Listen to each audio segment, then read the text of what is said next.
Yes, and here we are again, Quinny. We're back for episode 102 of the So Rare End Product podcast.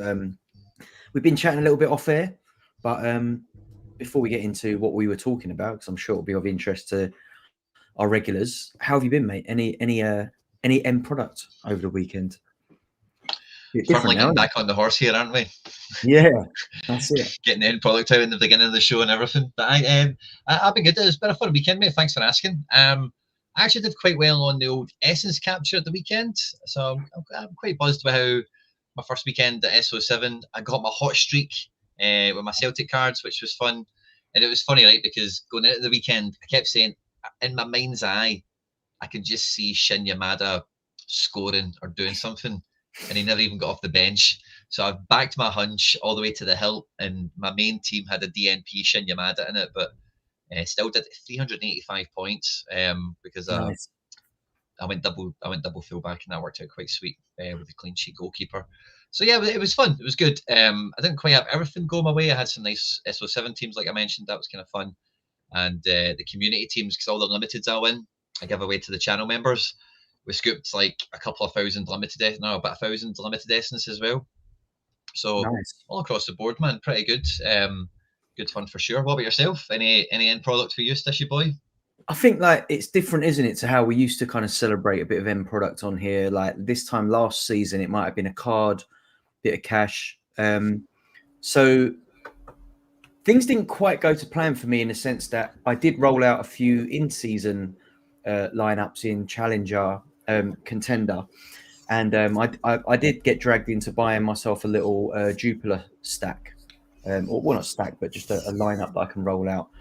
I know, like we spoke on here last week, and I was like, I probably won't get involved until a few weeks down the line. And I think that the boosts just sucked me in a little bit. I thought, that's sustainable.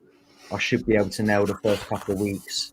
So yeah, that sucked me in a little bit. But I didn't do particularly great on my streaks. I think I hit my like the first level on the Jupiler. I did have a pretty good lineup there, but yeah, I failed massively in all of my sort of cash tournaments. I'm just having a little look now at how things went, and yeah, a lot of my in-season entries last weekend just kind of flopped. I had a couple of DMPs like in my arena lineups as well. I think one of my arena lineups, quite possibly one of the worst. I think 175 points I scored in that. That finished 8th though, so there were people worse than me in that division, which is quite astonishing, really. But yeah, I'm looking now. The Jupiler Pro League managed to get 330 points in that, so I did get my first level on hot streaks in the Jupiler. But yeah, like my contender and challenger in season limited lineups really didn't do well. Adamida kind of let me down at Celtic. Join the club. Yeah, my captain Andrade at LASK in Austria, who's kind of like my nailed on AA. He's probably going to have the captain badge every week with this lineup that he's playing. He managed to give a penalty away and concede 2 goals in the first, I think, 20 minutes of his first game of the season. So yeah, he did manage to scrape it back though. Looking now, I think his final score, even with the negative decisive and 2 goals scored against, he still managed to put up 38 points, which isn't a lot, but it was still the second highest score in the entire lineup. Xander Clark's clean sheet saved the blushes a little bit there, but even that said, I'm looking now, and as much as that failed to hit that first threshold for the streak, it did manage to bring home 100 essence. So at least, even as bad a game week as it was, it did manage to win 100 essence and 500 XP. So not all bad. I did have some pretty horrendous. I put in quite a few arena entries because I was thinking last week that what I wanted to do was try and craft some cards. Now I'm sort of like, right, I'm going to do a bit of in season, and I've got, we had the wheel and we had the box opening, which I'm sure we'll get into in a sec as well. So I had a few little boosts and bonuses, and some essence there, and I thought, right, I might do some crafting now. So I ended up crafting. I got a Jupiler League goalkeeper in season. Granted, he is the Dender goalkeeper, so he might not keep too many clean sheets. But with the new goalkeeper scoring matrix changes, hopefully, goalkeepers that make a lot of saves actually fare okay, even if they are like letting in 3 or 4 goals in a game. So, yeah, it's been a pretty good week, to be honest with you. It went fantastic. I think in total I've got about 1,000 essence across multiple different but just the $6 I think it was on the cash side of things. Yeah. But I feel like we can go again this weekend. I haven't got too much rolling into the midweek. Don't know about you. Just put obviously the midweeks are out, and yeah, one thing I did notice was that U23 was quite heavily entered. So I think that U23 rare paid out 100 essence up to place 750, and I think about 20 minutes before the game week was closing, and it was like still not even 750 entrants. So I put in a few like lineups that have got like 2 players playing. I hope that I finish inside the top 750 and get like a little 100 rare essence for each team I entered.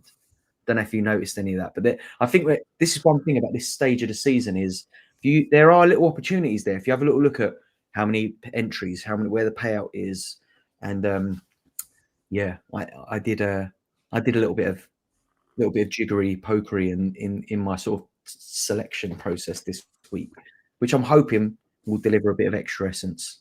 I think essence is a big one for me at the minute. I don't know about you. Yeah, it feels like the kind of game week revolves around essence capture for the most part, isn't it? It's essence and streaking, So good to hear you've hit the streaks well this week yourself. I quite enjoyed hitting mine, without even with the DNP not really slowing me down or anything like that. But yeah, no, it's been a big week. I've had a lot of beginner tutorials and stuff like out on the site, out on the YouTube page as well. So it's been good to kind of get through, like as you say, all that early season kind of stuff that we're at is still very much. We've not even had the division battles yet. So when you're mentioning that under 23 thing, of course, that's a huge. I wish I'd caught that myself. It's a huge little edge angle that you can catch if you're really alert to these things. When divisions come in, maybe that will still be there, but it may not be quite as juicy because it's like maybe that opportunity is there in Division 3 or something because nobody's really put teams in for it or whatever. So yeah, I love that Stish. That's a good one. I never really caught that myself. I just put out a bunch of NYC stuff for midweek, and I've got a few funny teams actually with the qualifiers that are on in Europe and whatever. I won't go into too much detail on this. I don't want to bore people with that, but I've got some fun teams out, and cross our fingers and toes that they do okay. Do you think you'll sit out a week to protect the streak? So I don't know how you feel about this, Stish. So not the weekend that we just did there, but the one before, I had my last contender team that was in season because of Celtic changing region and a bunch of other stuff, and I got the first streak. And then that weekend there, none of the guys I had were actually playing, so I couldn't use them. So I've still got that sitting there. And then I thought, okay, this weekend I'll have fixtures, but no. 2 or 3 of my guys that play in Brazil are now not in season anymore. They're classic. So I was looking at it. I'm on the second step of the streak. I'm hearing everyone say, "Oh, contender streaks is the cheapest one to get." Yeah, I've got 2 players, a goalkeeper and a defender, and classics out my ears, obviously. So I would only need to buy 2 players, and I'm already on the second step. So I've been kind of weighing that one up this week. I've not deliberately taken a break from that one. When it comes to the main ones, I think if you've got 5 guys you're confident in, you go for it. If not, I don't know. Once you get to the third step, it is definitely something you need to really weigh up because, and you really need to weigh up basically this weekend and next weekend. Because I don't think you can really hang on to it too much when they're boosted and everything's lowered and whatever. You kind of need to, if you are going to maybe hesitate a wee bit, you need to kind of know why. It's because this week's dodgy, but next week's easy. Yeah. And if you've got a move like that, then it makes real sense. But if it's not that, it's a real fight, isn't it? You might have with yourself. I don't think I actually did skip this weekend, just gone my contender rare entry for that same reason that I noticed that, the boosts are still going for a bit. And I hit the first one, but this weekend, I think like my options were a little bit limited, and it meant that I was going to have to play a player that had like maybe a 30% chance of starting versus just waiting until this weekend coming. So I set out of contender rare for my second streak attempt until this weekend. So I've got to try and hit that 330, which is like rung 2 at the moment where it's lowered, which I should be able to do. But I think last weekend, if I was going to enter it, I was going to have to buy probably like 2 cards. And I thought that kind of defeats the object. I think the whole point of entering contender rare for me was that I had a few pieces that I'd won that were useful, but I had to pick up a few. And I picked up a couple of players that are kind of currently injured just to try and use them maybe a couple of weeks down the line. And that is hopefully a weekend that's coming up. Hopefully there'll be a little bit more information on a couple of the players that I picked up cards of. But yeah, I set out last week. I'm gonna hopefully hit it again this week, but it will be dependent on like team news. I think some of the cards I've got are not, you know, it is a bit of a fun punt, a little bit of a like ETH scraping exercise for me rather than trying to win the league. It's like, can I win the thresholds? But I must say, I don't know about you, but it is nice to have a beat the game mode. That again, I've definitely missed it, and I think that it brings a bit of the scouting element back in, a little bit of the looking at the fixtures over the next few weeks where we've got the boosts as well. It's like, right, who's got a good, you know, first 5 fixtures? Can I hit them while they're lowered? Can I hit them while they're doubled? And hopefully it will still be as exciting in, like, you know, a month or so. Is it end of September? I think that a lot of the boosts kind of finish. Have you looked at potentially entering the Prem, you know, like the 5x Liga and Prem, La Liga? Has that tempted you yet? Because I've been astounded by the price of the Prem cards. I mean, there you know, potential to win. I mean, even limited, like $5,000. It's a big prize there if you can nail it. So I think naturally, like a lot of people are looking at teams like Arsenal and thinking they've got a pretty easy starting 11 to predict. They've got depends if you see United as a potential banana skin. Obviously, I'm a United fan, so I can say that I don't fancy us against Arsenal in game 1. But yeah, I've noticed the Arsenal cards in particular. I think I saw Odegaard's card going for about 900 quid in rare today, which was crazy. I hadn't seen rare cards like that silly for a little while. So that's kind of put me off getting involved in the Prem rare. But I am tempted to go limited maybe and just get 4 and see if I can make use of them, depending on what kind of goalkeeper options I've got, I suppose. Because last season, I think I was with Kepa, and Kepa moving to Arsenal, I'm not sure we're going to see much of him. So I think I would be required to buy a goalkeeper if I want to enter that now, unfortunately. I've kind of thought about it. I don't think at rare I've really got the beans to be able to pull that off. I've kind of hitched my wagon in terms of the premium streaking that I'm trying to do for my own kind of strategy. I've kind of hitched that back onto Celtic again this year, which, you know, is fine, and I'm kind of in on that at the moment. But I do think, and I see the comments as well, like limited prices are not exactly mad affordable, but I do think at limited, it's I will be doing like a limited Road to Glory on the channel. I guess that's a wee kind of mini announcement, I suppose, but I'll be building a team specifically for the limited run to try and like actually go after it, look at the fixtures, do all the stuff you're kind of chatting about there. So I've kind of got that already in the pipeline. Just waiting for maybe another couple of days of auctions to go by, just maybe try and see if some prices simmer a wee bit further. Because we've had the introduction now of Liga this week. La Liga's in a couple of days, and I think Bundesliga's like a week away. And I don't think they'll totally like change the Premier League pricing, but they'll definitely take a wee bit of bidding competition away from it. And you know, if you can get some auctions that fall your way, you know, you can get some guys that are maybe not quite as stiffly priced as they maybe look for now. So I think it's really exciting. I think it's really appealing, and I think that if you are like depending on your strategy and where you're at with everything. But I've seen this time and time again where they do these things, and we've seen them in different guises over the years.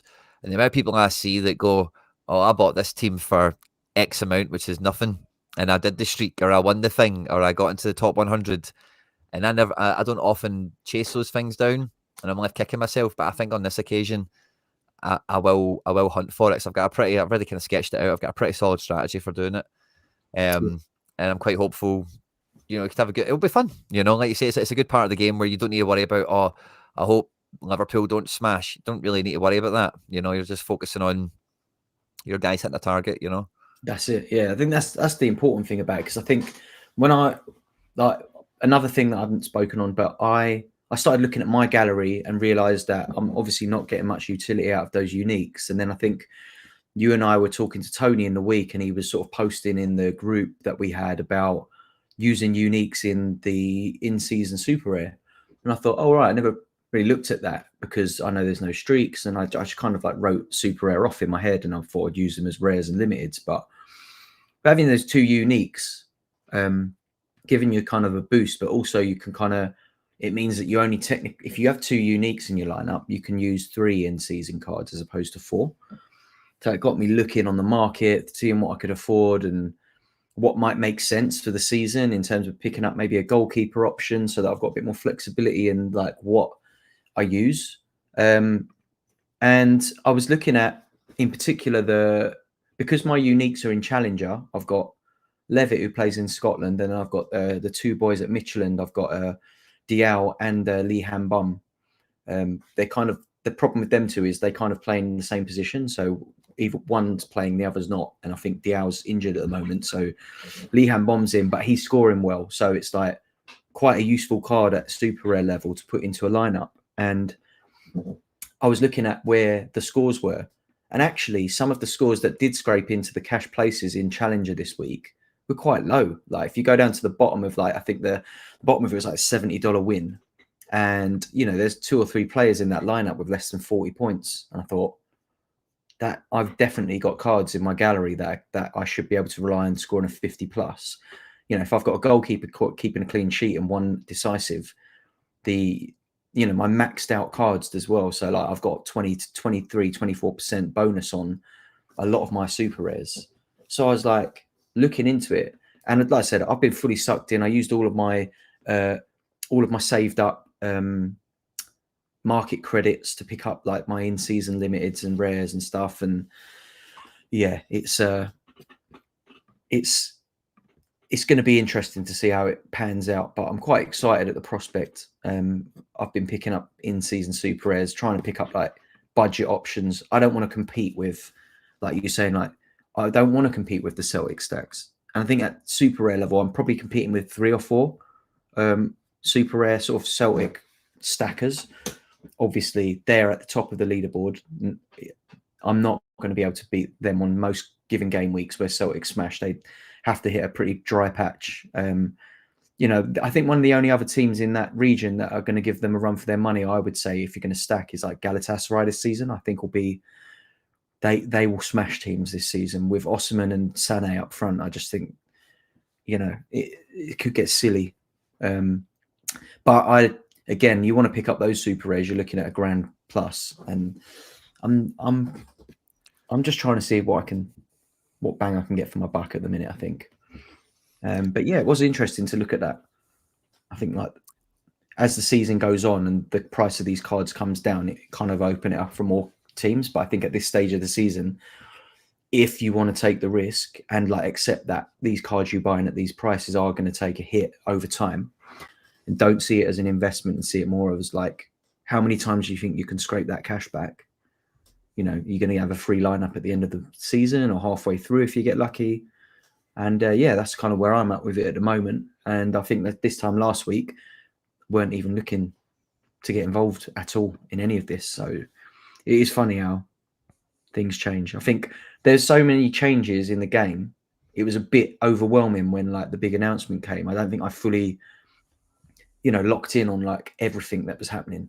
And this super rare thing just completely like must have missed me, that you could play 2 uniques instead of like 2 in seasons or whatever. So I'm sucked in, but I think that's good. I think a lot of so rare players seem to have got sucked back in again. I don't know about you, but all the content creators seem to be back in the group chats again. Things are popping off. Podcasts are going up, and we're back. So it says it all, doesn't it, really? Yeah. I thought a lot of the chat, a lot of the focus that we got over the weekend from like the super rare and the unique stuff. I don't know if you've seen McBride's post on Bambi's team, but 300% reward win multiplier or whatever is just like, wow. I don't think anyone kind of realistically forecasted that. Or I think not realistically, but you can do the maths from all the announcements they've done. Extra 80% for this type of unique, extra this for that, and then the vaulting on top of it. And I think when people looked at the prize pools, like you're trying to think about the multipliers and everything else they're adding into it. If you do win, like a clicking on, is all well and good, kind of in theory, but that was like a big proof in the pudding kind of result this week. Did you see that post? Did you see that team yourself? Yeah, I think you mentioned it to me off air. I did notice that Team Bambi was at the top of the leaderboard, but I didn't see the multiplier.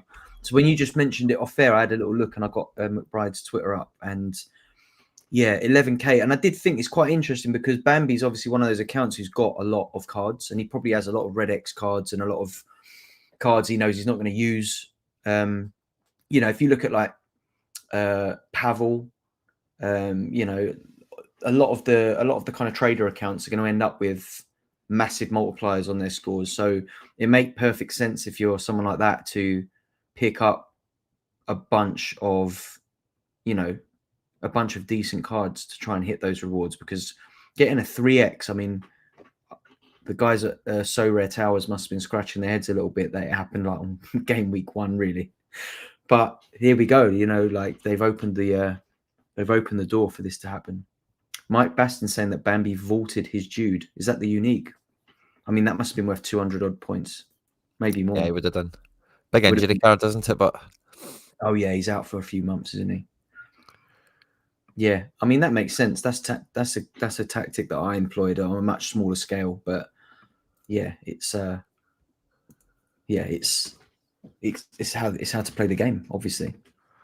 Yeah, big time. It's a huge difference maker for sure. So that's a kind of fun thing to see at that end of the game.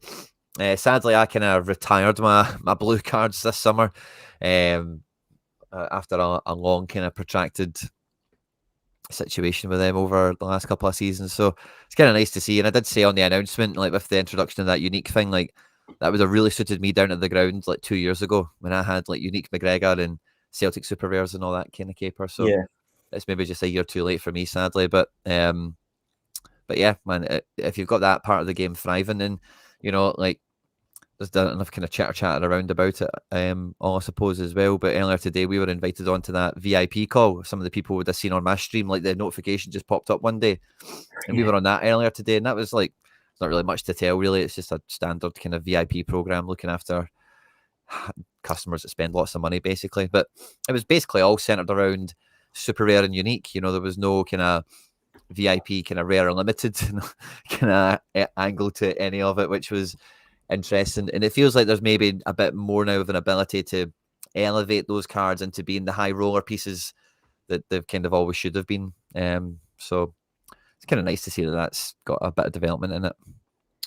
Yeah, it'd be interesting to see how it pans out. Like we obviously didn't get any of the kind of, can't even report on like what the kind of like the how the room felt it, because there was no kind of like outside noise, which there was like one guy in the call that was like, what, we can't ask no questions. And then Ed was so funny because it was like it was just like a call, wasn't it, where everyone just sits and listens. Nicola came on and gave a nice presentation, explained lots of stuff or whatever. That was fun. And then the guy at the end was like, there's no questions or anything. And some Italian guy just unmuted and was like raging.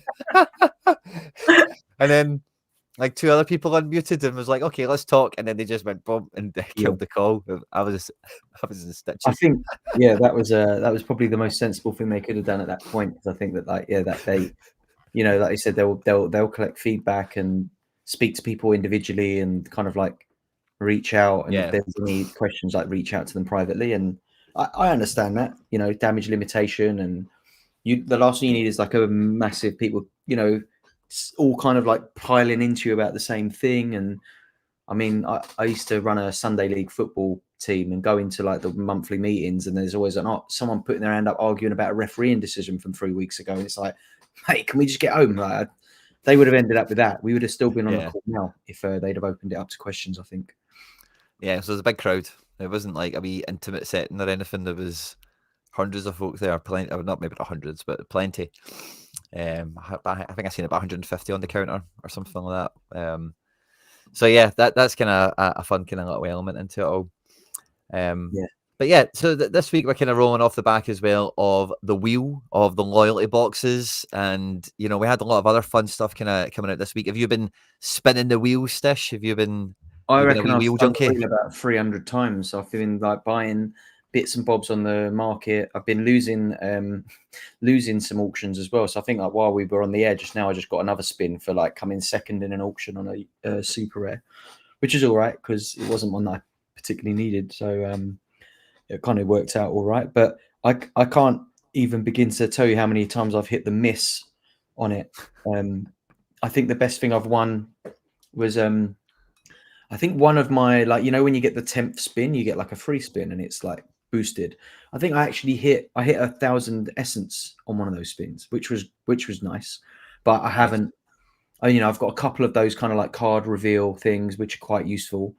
I wouldn't mind winning a few more of those for like when we are crafting, just to like make sure that you're getting at least the division that you want. Do you know what I mean? I think that's quite useful at the minute for me. I think, in fact, losing that super rare auction that I just did will put me in for a potential super rare, my first super rare spin, because I think to get back to the boxes as well, like the loyalty box that we got in mine, I got like 800 super rare essence. I had the gold box, and I was like, oh, I'm not sure how I'm even going to win another 200 super rare essence. I don't put many super rare lineups out apart from like All Star. And sometimes U23 depending on fixtures, but I managed to scrape a bit more essence now from like getting involved in the markets. So yeah, I'm going to have a spin at that, and I'm definitely going to be using like my hints to make sure that I, at least at the moment, the only like realistic kind of entry point for me is Challenger super rare. Like I said, I bought a super rare from the Eredivisie the other day, the player I like, and then as soon as it finished, I'm like, oh, that's not in Challenger anymore. That's its own league now.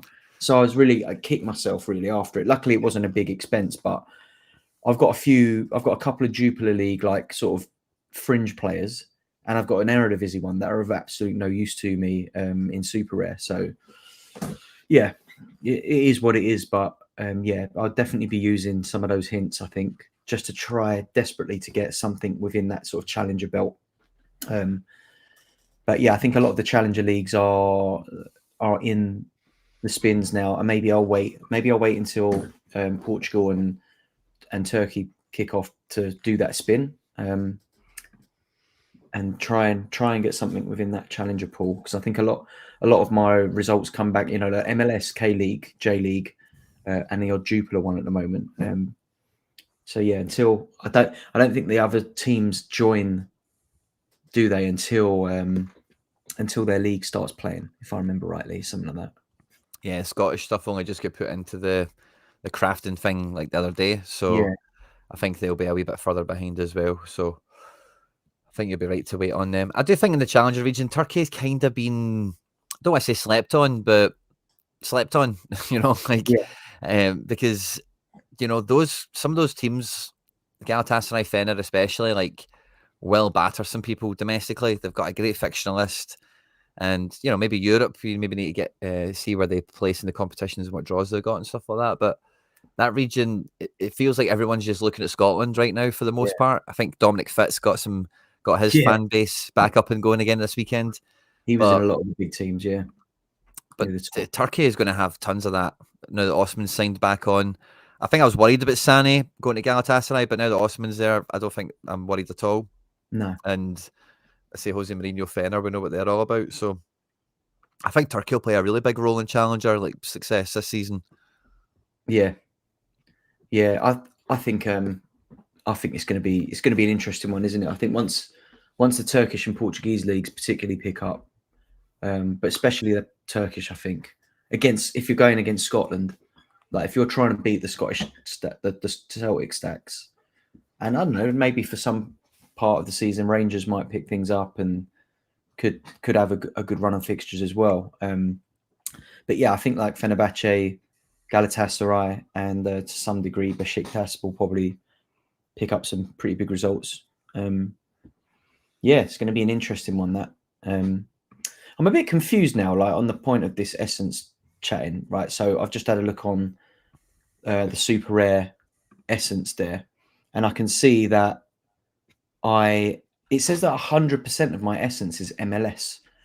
I've never played MLS Super Rare, so I don't know how that's worked out. I don't know how that's possible. Because all of that's one. All of that essence has come from my loyalty box and lost marketplace auctions. So I'm a bit confused as to how that calculates as 100% MLS essence at the moment. Mine says 100% La Liga, and I got like 500 out of my box, I think. And I already had like 100 from last season. So I'd have had 100 La Liga essence plus that box. So mine doesn't even say like neutral, it just says 100%. I would have just assumed it was going to be neutral, yeah. So I'm looking at it now and I'm like, is that a mistake? I definitely don't want to spin it if it's at MLS, because I have absolutely no interest in winning an MLS Super Rare. So I'm not sure how that has worked that way out. Confused to say the least.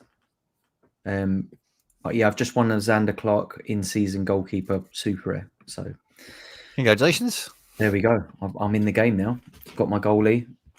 So I've got I have my first challenger in-season Super Rare entry on the weekend. Trying to keep up with all the Celtic stacks and see if I can scrape into that $70 zone, that top 20. If last week's anything to go by, is possible, but I'm not sure. We'll see. It's really going to depend on a few fixtures, I think. But yeah, that'll be interesting anyway. Now I'm in the game. Well, you need a solid keeper to get yourself going, don't you? And as long as he plays, that's a pretty good spot. But like we were chatting about before we come on, you kind of need to accept with that one that there's like 4 goalkeepers on the roster at Hearts, and yeah, you just never know when that's going to come around to bite you. No, I have picked up another goalkeeper on a cheap, the Michelin second string goalkeeper, because similarly for them, I think that Lossell's probably going to get swapped out at some point, and as and when that happens, I'll have the goalkeeper, the backup there. I think he came on actually at the end of the game against Hibs the other day. I don't know why. I think it was probably just to waste time at the end of the game, but he came in. He came off the bench. It wasn't. I don't think it was an injury. I think it literally was just to waste time. But yeah, I was just been reading like a lot of fans are kind of expecting him to come in again at some stage. So let's see. We'll wait and see. Solid. But yeah, I'm in the game. That's the main thing. Yeah, hopefully, pick up a little bit of cash there. We can start getting that ball rolling. Mike Baston in the chat is saying that his all says all MLS as well. So that maybe it's just a glitch. Site. Maybe I would be really annoyed if I slid it and it was all MLS. I'd be like, oh mate, I know. I have no reason to I have no use for an MLS Super Rare at all. So you're not moving on any rares at the moment then? You're just focusing on those supers? I have picked a couple of rares up. I picked up let's have a look. I've got a rare. I do have a rare MLS in season. I've got 2 rare MLS in season lineups from like things I've won. I picked up some contender rares. So I've got like Saul. I picked up some Korean players who have just come back in from injury. So like Hwang Jae-won, Kim Jin-hyuk, so 2 Daegu defenders.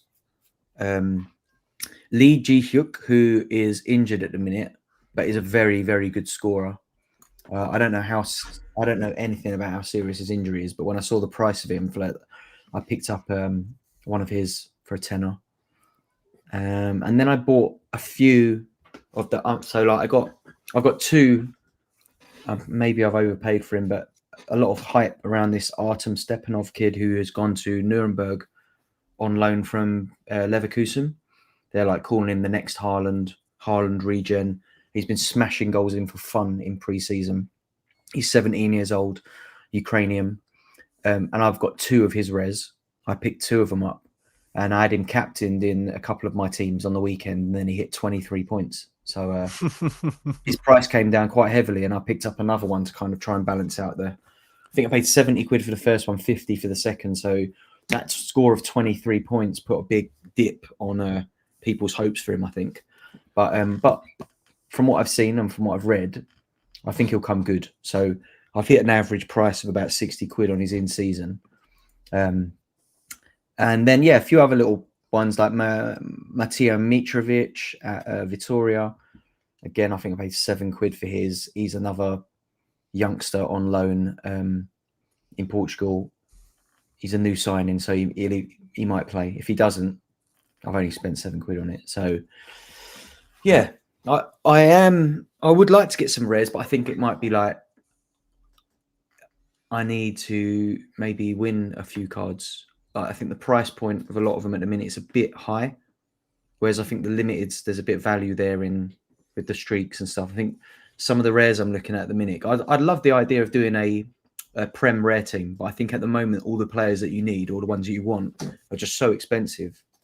Because I do have a few good Prem cards. I've got Gvardiol, I've got Bruno Fernandes, I've got some decent cards there that could slot into the classic slot that you pay a pretty penny for. Same with Bundesliga. I've got Kimmich, I've got Kane, Musiala. Do you know what I mean? But I just think the price of those cards at the minute is a bit too inflated to like tempt me in.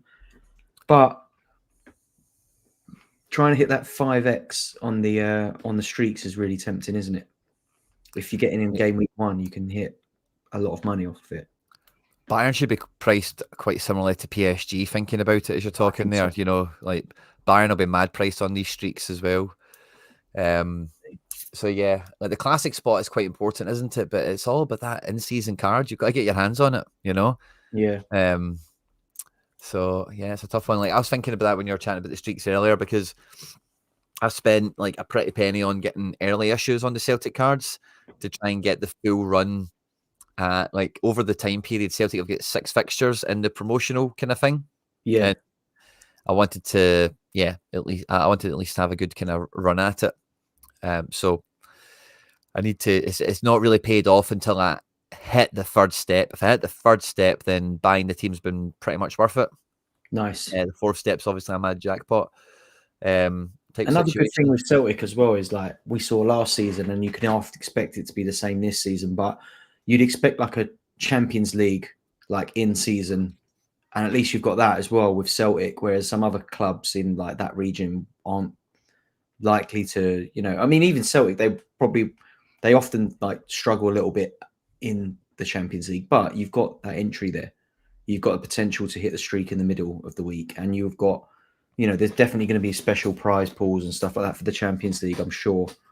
And I think that's the price people pay when they get involved with like Bayern and PSG as well. Is not only have you got like a dominant team that's going to clean up most weekends, you also got they're going to be cleaning up midweek as well, and that's why I think people pay the prices they do for those clubs at the minute. Just they're going to do so well in Europe as well as the weekends. And I think if you were going to go for like a team in, say, like the Bundesliga, there's not many players outside of Bayern that you'd even really want anymore. Right? They actually sucked up quite a lot of the big scoring clubs players from the division, like Jonathan Tah. And if you look like Leverkusen were decimated this summer. They lost Wirtz, they lost Frimpong, Xabi Alonso. Yeah, exactly. Like Xhaka.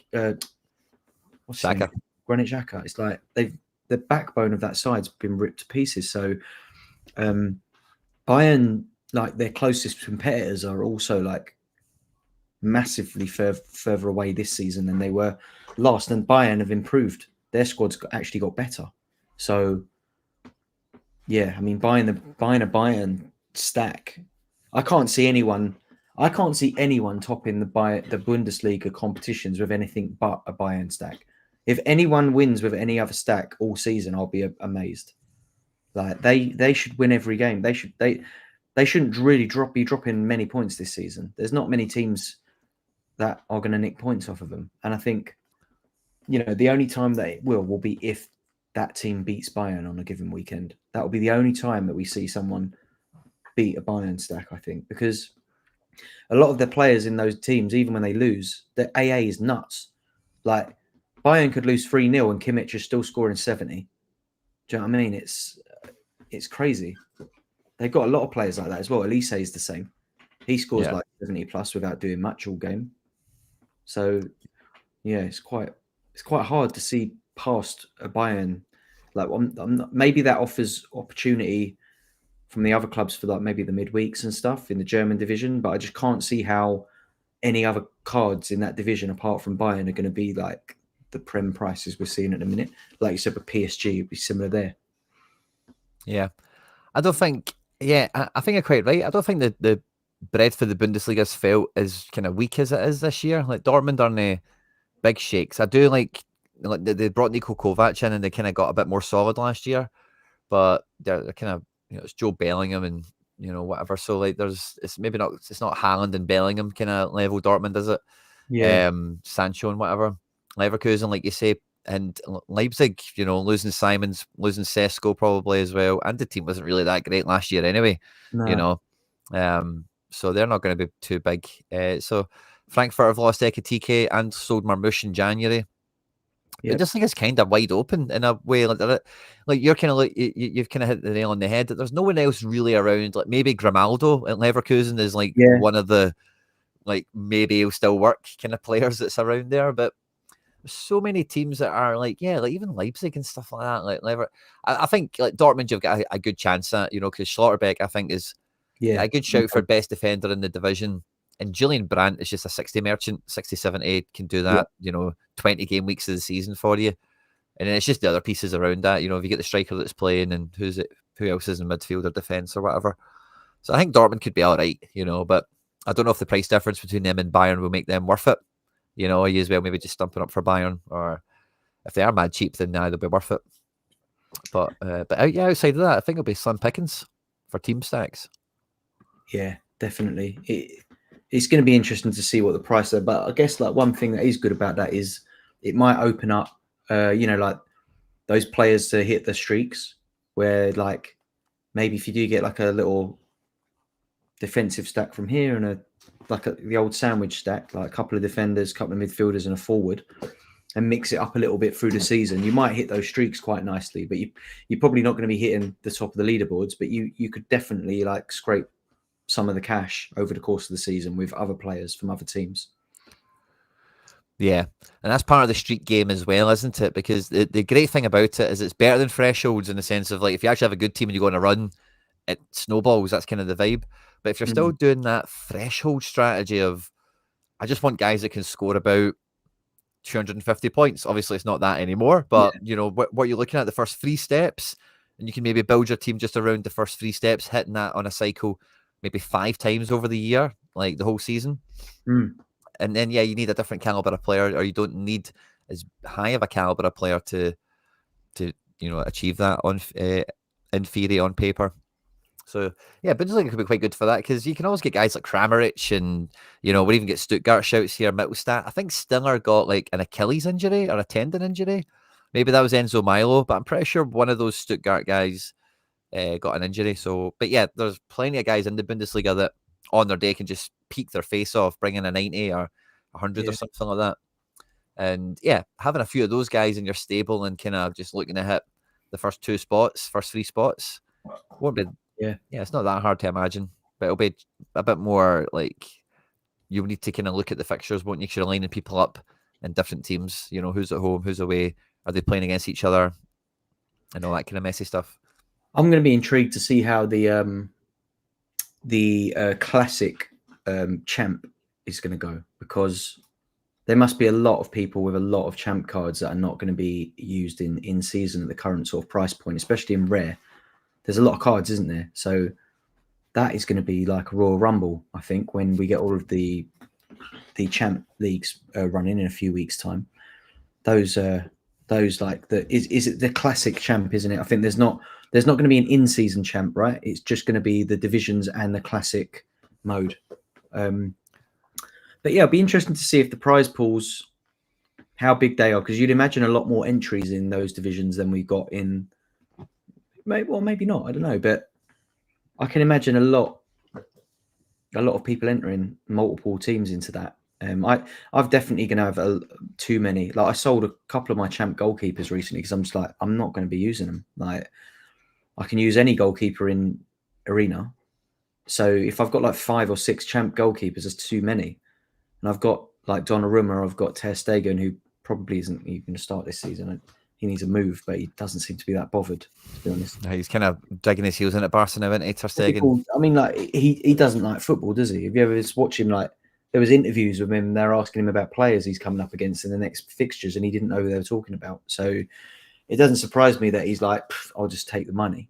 He's not going to move because he knows he ain't getting that pay packet elsewhere, and he might get a couple of games in the cup, have a little cup run. But I don't see him as the number one this season. I don't know about you. Feels like Saudi bait, doesn't it? Yeah, it does a bit. I mean, he would definitely take that move as well. As someone who just seems to be, he sees football as a job, so why wouldn't he take that move? But yeah, I mean, that's one thing I thought about in terms of the goalkeeper count. But you do need, or you want to have those classic goalkeepers to get you flexing into in seasons when you win some cards or craft some or whatever. So.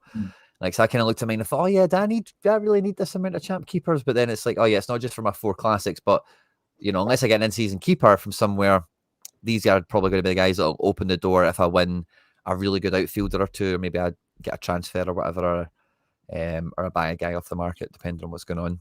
So I've tried to not let go of any keepers for a while, but especially coming into this season, I was like, don't let go of MD, because if anyone becomes useful, I'm going to really regret not having them, because goalkeepers are entry, at this point. We've got plenty of outfielders going around. I've got 400 plus rares at this point, so it's just about those goalkeepers. Make sure you've got enough when the time matters. Yeah, 100%.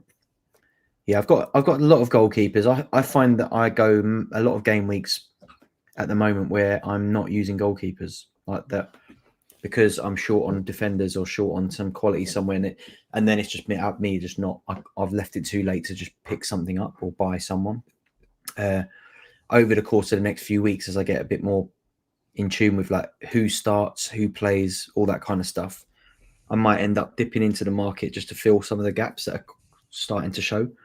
I think like the restructure of the leagues has messed me up a little bit because I had quite a lot of Eredivisie cards, and I haven't really looked. I've got an Eredivisie limited lineup in season, but other than that, the majority of my Eredivisie cards and champ for that matter are going to end up just not really going into lineups at the minute. So unless I stack loads and loads of essence and use it to enter arena lineups, I just can't see how I'm going to get to use most of the cards that I've got.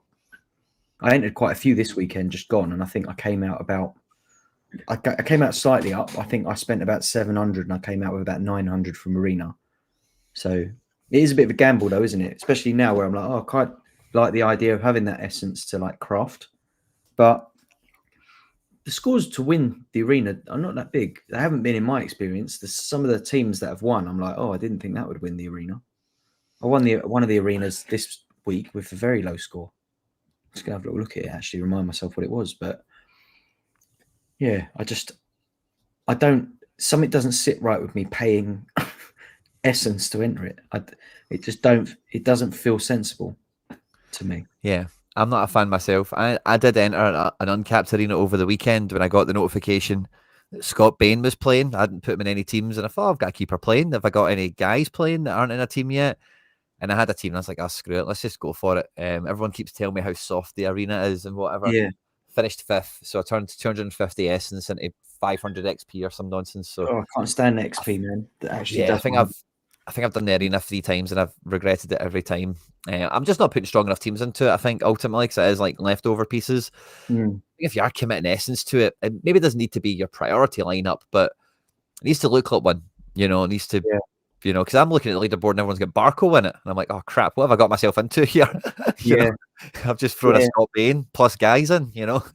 So I think my arena team that won scored 297 points. Oh, lovely. Yeah, I done with that. It looks a great team on paper though. Like I put that in as like that's got a win, but it managed to win, and everyone had a stinker. Like Fabian Rees was my captain. He scored 37. Oh, that's a gutter. Yeah, Might have finished still fifth, managed got to win, 292. Yeah. And then I'm looking at a second place on 288. In limited, I came fourth with a DMP goalkeeper on 247 points. But you know, that the XP is just, it's, I almost wish we didn't win it. It's like, not sure how I feel about the XP as a reward. Oh no, I'm taking XP, mate. XP's a game now when it comes to end season. Like, again, it goes straight on my in season cards every time. Yeah. You've maybe not been exposed to it as much if you're not doing the whole team stacking thing, right? But because I'm buying Celtic in season, and I know so is McBride, and so is like Tom, Dick, and Harry you see on all the auctions. Yeah. Before match day 1, it's been a kind of quiet race with all your cards to like what level can you get them to before the first match. Yeah. Because you've also get cooldowns between all the levels and stuff like that. Definitely. I've got enough to go. Yeah, so I could go like Alistair Johnson again. I can go Tierney. Oh no, I can't go Tierney again. Why can I not? I've got 3,000 limited XP to dish out. I'll see if I can. Oh yeah, so I can up. Oh yeah, Hatate. Some of these now. Some of them I can't. Oh yeah, I can. Some of them are getting their second boost now. Then, yeah, that's something I can start doing. Then, I've got a little like FC20 stack going on, so I'm gonna boost them, I think, and get my Eredivisie numbers up ready for the start of the season. So now it's 2 weeks for whatever level I've just got these guys to. It's a 2-week cooldown, and I think the one after this is a month. You know, so there is like you can only really get them so far in the first like couple of weeks. Yeah, and then you're kind of like really on the grind, then getting the high level XP. So if you've got a team stack like that, is maybe not going to make and break your game week, but when you're bunched in really tight in the leaderboard, that's what maybe changes you from being 8th to being 6th, or 52nd and getting XP, and being 49th and getting essence or whatever, you know. So that's a bit of a game in itself, getting that XP in. So I don't mind it if I get it at the moment, particularly for those in-season Celtics or that strategy. But outside of that, for classic cards and all that, like, I really can't be bothered like leveling them up and dealing with all that nonsense. I've kind of if you're using them in arena as well, you're not getting the benefit of the percentage anyway. Like the only time it's uncapped is on it's in All Star. All Star is the only place where the XP matters on your old cards anymore. So there's kind of like no point boosting them anymore, unless like you've just got loads left over. But even like a lot of those cards, they're at like level 9 and level 8, and it's like 8,000 points or something to get it to the next level. It's kind of like not even worth it. You say you're better off getting the in-season cards up to like level 5, 6, 7. And you do get it for uncapped arena. On what? Uncapped arena. Oh right. Yeah, I haven't messed about with that. I like the capped arena, because I think if we, as you and I, like, and anyone like old school kind of users of the platform, we've all got like depth in our gallery, so you can hit the cap mode with like a pretty decent lineup, because you'll have players who've come back from injury and all kinds of things. Whereas new players, they might only have like 5 or 6 cards, so they've got no flexibility as like what they can put into those cap modes. So I find if you got a large gallery, or if you got an old gallery, you just got such an advantage to people who've only got like 10 or 20 cards to pick from.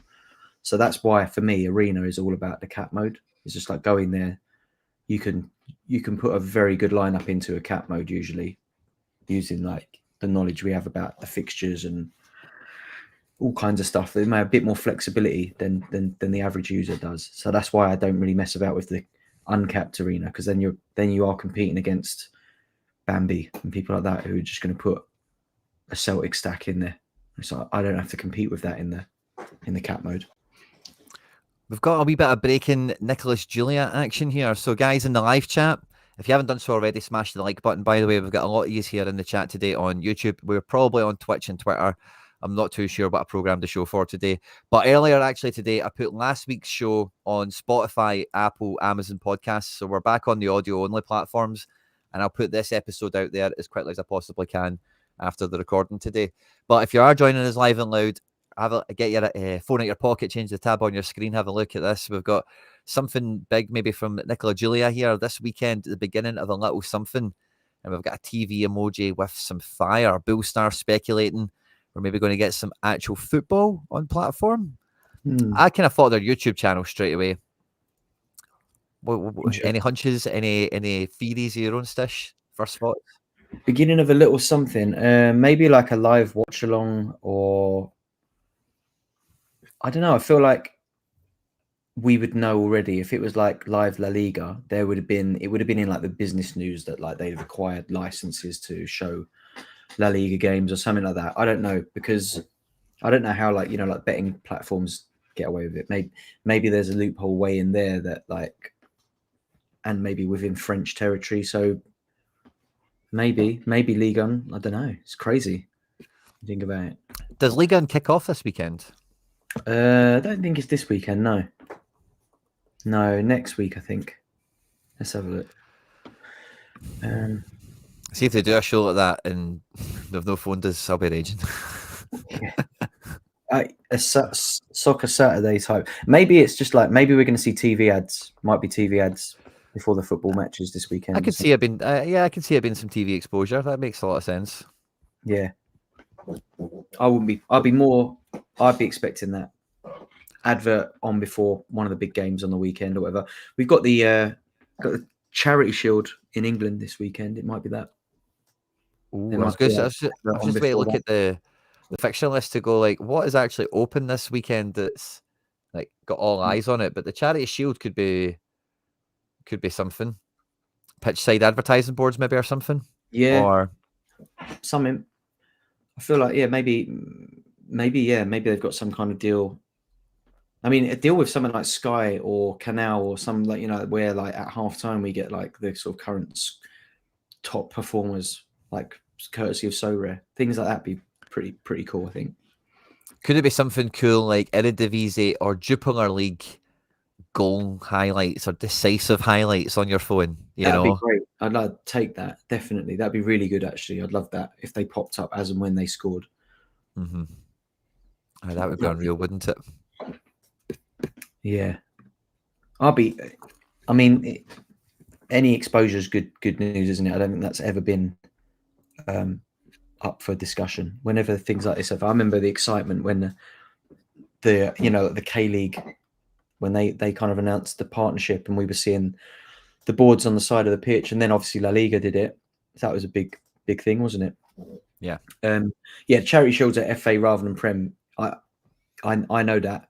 I'm not talking about coverage, but it doesn't mean they can't advertise. Not at the game, but it could be a TV ad. Do you know what I mean? On Sky at halftime, something like that. Yeah. You don't need. I think the Charity Shield's a good punt Stish if it was going to be TV based. I like that. Yeah, because it's two Prem teams, isn't it? It's like, yeah.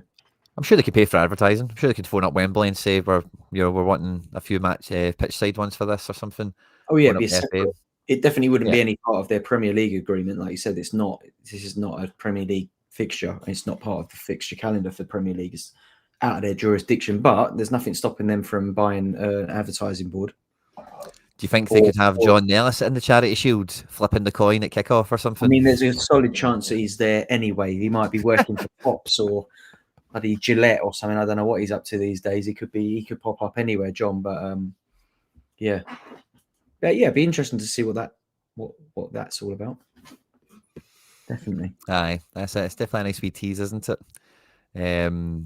We've already had it billboard side of the pitch. Yes, we have.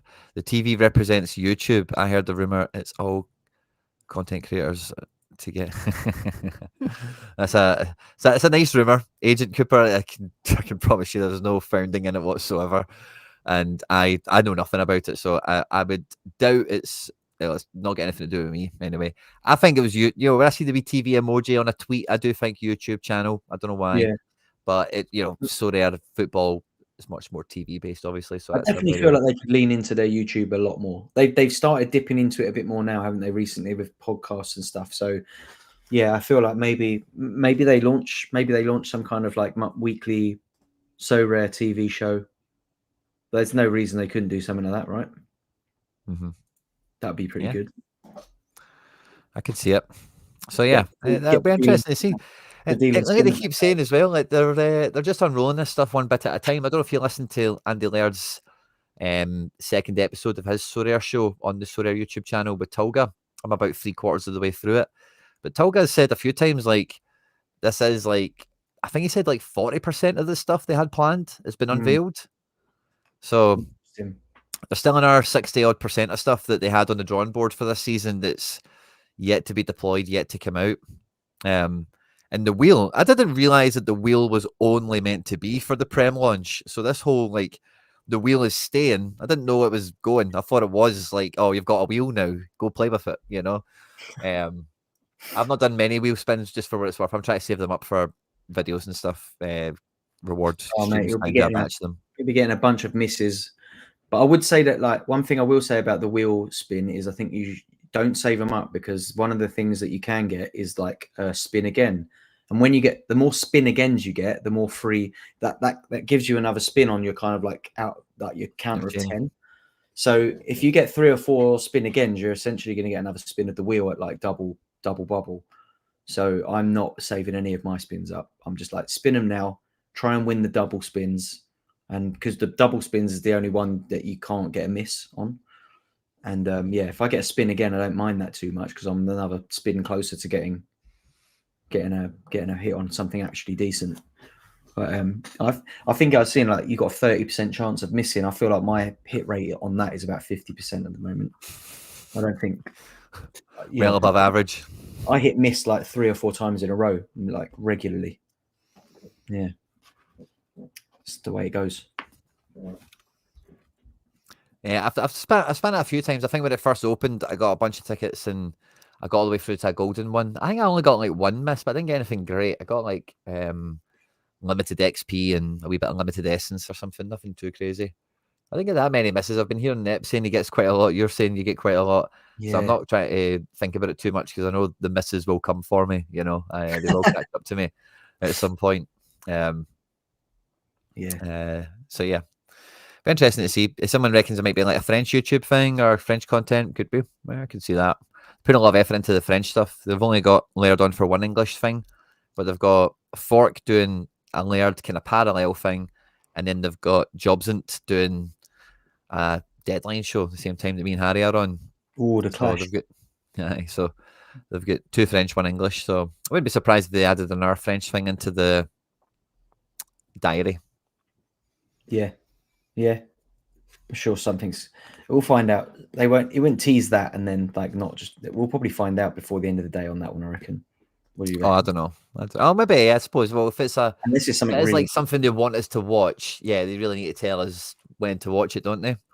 If it's like an advert, I don't think they will tell us. I think they'll just say, "Wait, here it is," after it's been out live or something.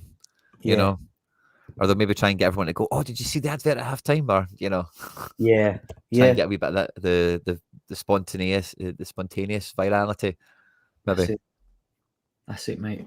Well, yeah, we'll be keeping our eyes peeled anyway on the timeline and the television, I'm sure, over the weekend, and trying to spot a bit of Sorare activity.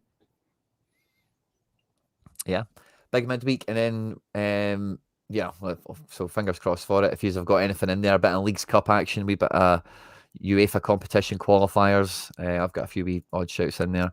And then the weekend, can you keep your streaks going? Can you keep that wheel spinning? And there'll be more and more auctions coming out. So yeah, big week ahead. This is the 2nd Tuesday in a row. It feels like we're hitting a wee groove of Tuesday, so we'll definitely be back for getting a streak. We're getting a streak. That's it. We're getting a wee streak of Tuesdays. So good point, Vicky. You never know, but I think they're on good form for really lifting the bar now. I think they've been knocking it out of the park recently, so I'm willing to go with them on it being a fun thing if they're teasing it as being fun. But yeah, we'll be back next week, I suppose, for episode 103. If you've watched this after we've been live, I suppose, get into the comment section, let us know thoughts and feelings and everything we spoke about today, and I'll get this out on all the audio platforms again, as always. Wicked. Big up everyone, and best of luck for the weekend.